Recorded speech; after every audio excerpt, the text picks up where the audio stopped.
ជួយសូមបងប្អូនទាំងអស់គ្នានេះវីដេអូទស្សនភាពខ្លះៗថ្ងៃសង្ក្រាន្តនៅកន្លែងធ្វើការរបស់ខ្ញុំហើយខ្ញុំមកតន់ចប់ផ្សាយហើយក៏ពេលចប់ចូលមកតន់គេសិភះគ្រូទស្សនភាពរបស់បងប្អូនបានឃើញនេះគឺរៀបចំទៅតាមពិធីបែបសាសនាណាមានទេវបុត្រទេពធីតាអីនឹងចុះមកខ្ញុំមិនសូវជិះចេះ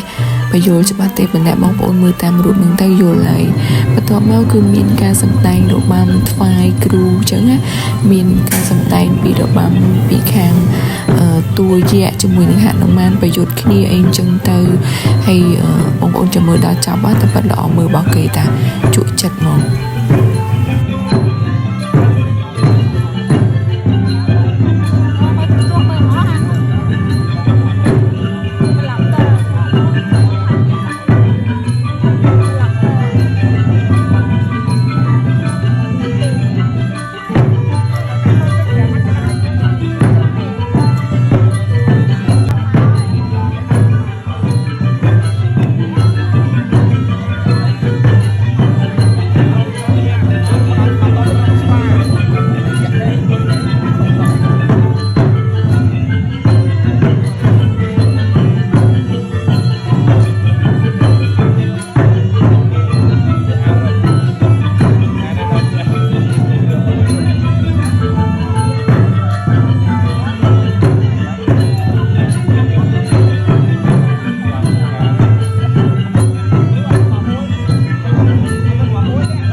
យៈចេញមកសម្ដែងរួចហើយគឺ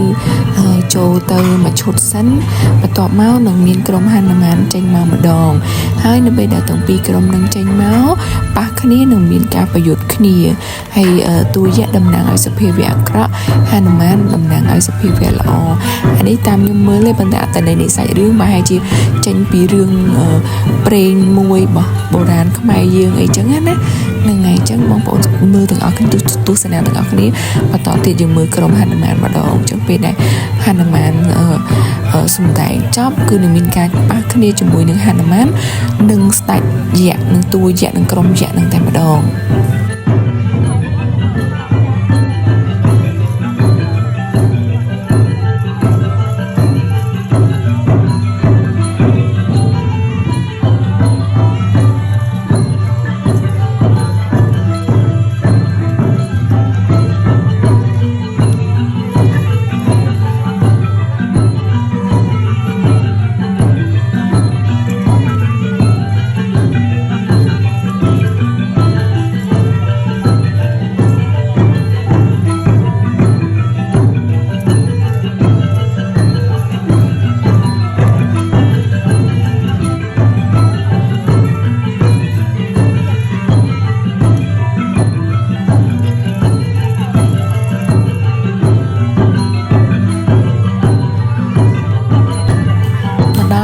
នេះគឺស្ដេចហនុមានបានប្រជុំជាមួយនឹងកងពលរបស់ខ្លួនហើយត្រៀមខ្លួនច្បាំងជាមួយនឹងតួយៈភេគីយៈអញ្ចឹងទៅទៀតជាមើលរួចរាល់ហើយយៈគេនឹងចេញមកហើយទាំងហនុមានទាំងយៈចាប់ដើមប្រយុទ្ធគ្នាតែម្ដងបងប្អូនជាមើលតើភេគីខាងណាឈ្នះហ្នឹង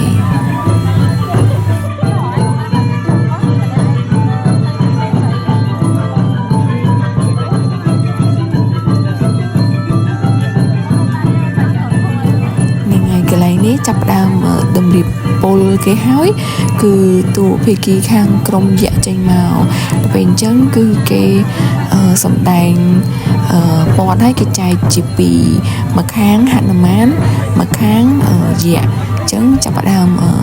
តម្រៀបមុំគ្នាណាដើម្បីប្រយុទ្ធគ្នាអញ្ចឹងស្ដេចយៈជាមួយនឹងស្ដេចហនុមានចាប់តាមប៉ះគ្នា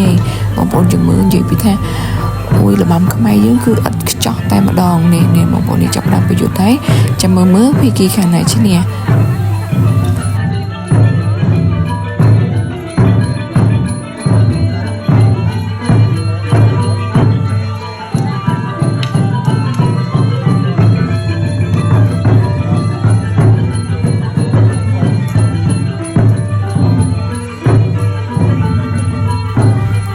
ប្រយុទ្ធស្វិតស្វាញហើយទីបំផុតនេះហនុមានចាក់យៈត្រូវមកដាវអញ្ចឹងឥឡូវនេះយៈចាញ់ហើយចាប់ផ្ដើមនាំគ្នារត់អស់ហើយអញ្ចឹងចុងក្រោយគឺហនុមានជាអ្នកឈ្នះបើយើងនិយាយពីរឿងអំពើល្អអំពើអាក្រក់បានន័យថាតួយៈនឹងតំណាងឲ្យអំពើអាក្រក់ហនុមាននឹងតំណាងឲ្យភាពបរិសុទ្ធហើយជាអ្នកប្រព្រឹត្តអំពើល្អចុងក្រោយគឺអំពើល្អគឺនៅតែឈ្នះអំពើអាក្រក់បើទោះបីជាស្ថានភាពពិបាកយ៉ាងណាយ៉ាប់យើងយ៉ាងណាក៏ដោយនេះឥឡូវនេះជ័យជំនះបានទៅលើភាគីក្រុមហនុមានហើយចាគេនាំគ្នាអបអរហើយក៏ចាប់ផ្ដើមចូលទៅក្នុង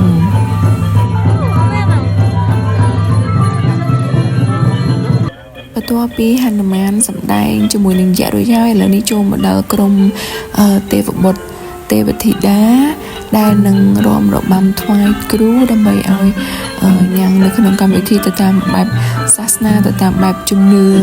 រៀងៗខ្លួនអញ្ចឹងណាប៉ុន្តែអីដែលខ្ញុំចង់និយាយមកនេះថាគឺតួអង្គនីមួយៗគឺផ្ចិតផ្ចង់មែនតើហើយជ័យពីថាស្អាតព្រិញស្មើតែម្ដង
នេះវីដេអូ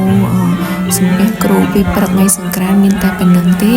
ហើយចាំមើលពេលថ្ងៃបន្តទៀតមានអីគេទៀតណាកុំភ្លេចបងប្អូនអរគុណកុំភ្លេចមើលវីដេអូក្រោយបន្តទៀតជម្រាបលាបាយបាយ